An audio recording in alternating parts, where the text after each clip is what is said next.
সময় তো কম যায় না, 3.5 মাস হলো, সময় কম না। তাই আজকে আমাদের দাবি,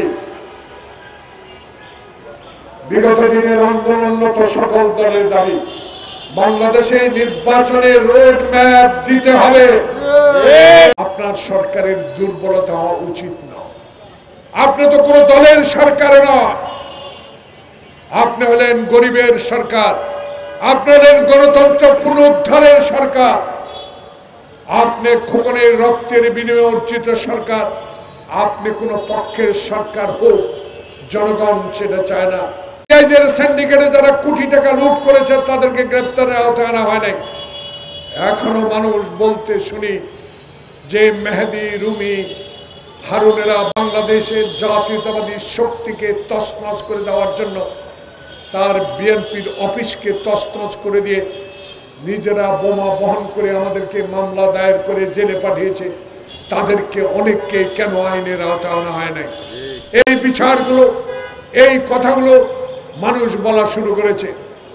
জনগণ আপনার কাছে চায় আপনি একটি সুষ্ঠু নির্বাচন দিয়ে দিনের ভোট দিনে করে বাংলাদেশে জনপ্রতিনিধির হাতে ক্ষমতা হস্তান্তর করে বাংলাদেশের এমন একটি দল ক্ষমতায় আসুক, যেই দল শেখ হাসিনার মতো, আওয়ামী লীগের মতো ব্যবহার করবে না, যেই দল সংসদে দাঁড়িয়ে জনগণের অধিকারের কথা বলার সুযোগ দিবে, যেই দল বাংলাদেশে এই আজলাসে বিচারকের আজলাসে লাথি মারবে না, যেই দল সংবিধানকে সমুন্নত রাখার জন্য জীবন বিসর্জন দিবে, যেই বিসর্জনের মধ্য দিয়ে বাংলাদেশের স্বাধীনতা অর্জন করেছি আমরা। খালি পায়ে হাফ প্যান্ট পরে ভারতের ট্রেনিং নিয়ে আমরা যে যুদ্ধ করেছি, সেই যুদ্ধের আশা ছিল 22 পরিবারের বিরুদ্ধে আমরা যুদ্ধ ঘোষণা করে সেদিন স্বাধীনতা এনেছি। আজকে শেখ হাসিনার আমলে 22,000 পরিবার সৃষ্টি করে শেখ হাসিনা হিন্দুস্তানের মোদির পায়ের তলে লুকিয়ে আছে। প্রিয় ভাইরা, তাই আজকে শেখ হাসিনার প্রেতাত্মারা আবারও কি শুরু করেছে? এখনো শুনি সচিবালয়ে নাকি শেখ হাসিনার প্রেতাত্মারা আবার একত্রিত হচ্ছে। আবার শুনতে পাই রিক্সাওয়ালার নামে ছাত্রলীগ, যুবলীগ বাংলাদেশে আবারও এই সরকারের বিরুদ্ধে ষড়যন্ত্রে লিপ্ত রয়েছে। তাই আমাদের বক্তব্য স্পষ্ট, এই সরকারের প্রতি আপনি এখনো বাংলাদেশের ছাত্র মুসলমানরা যারা আত্মহত্যা দিয়ে আপনাকে ক্ষমতায় বসিয়েছে, বাংলাদেশের 16 বছরে এই সবুদের মতো, ইরানের মতো যারা জেল খেলে 300 মামলার আসামি হয়েছে, বাংলাদেশের মানুষ আপনার সাথে আছে।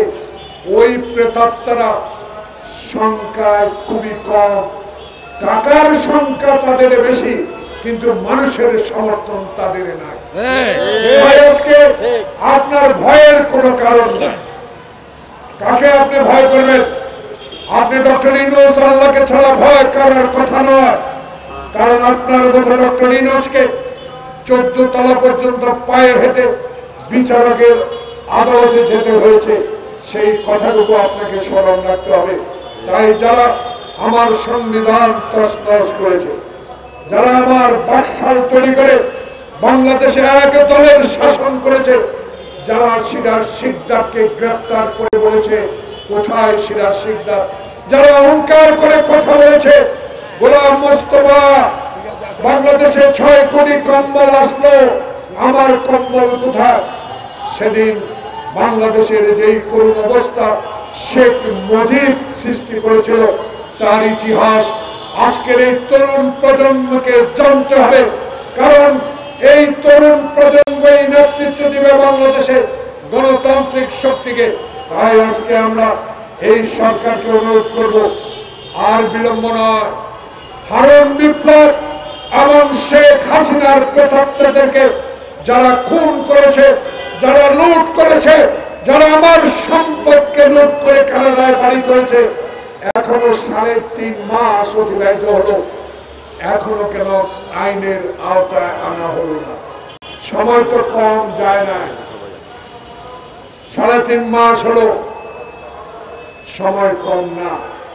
তাই আজকে আমাদের দাবি, বিগত দিনের আন্দোলনরত সকল দলের দাবি, বাংলাদেশে নির্বাচনের রোড ম্যাপ দিতে হবে। বাংলাদেশে যে অপতৎপরতা শুরু করেছে এরা, এদেরকে রুখে দিতে হলে জনপ্রতিনিধি সরকারের দরকার। এদেরকে রুখতে হলে প্রশাসনকে শক্ত হাতে হ্যান্ডেল করতে হবে। কারো চোখের দিকে তাকিয়ে নয়, বাংলাদেশের 18 কোটি মানুষের দিকে তাকিয়ে এদেরকে প্রতিহত করতে হবে। কারণ এরা চোর।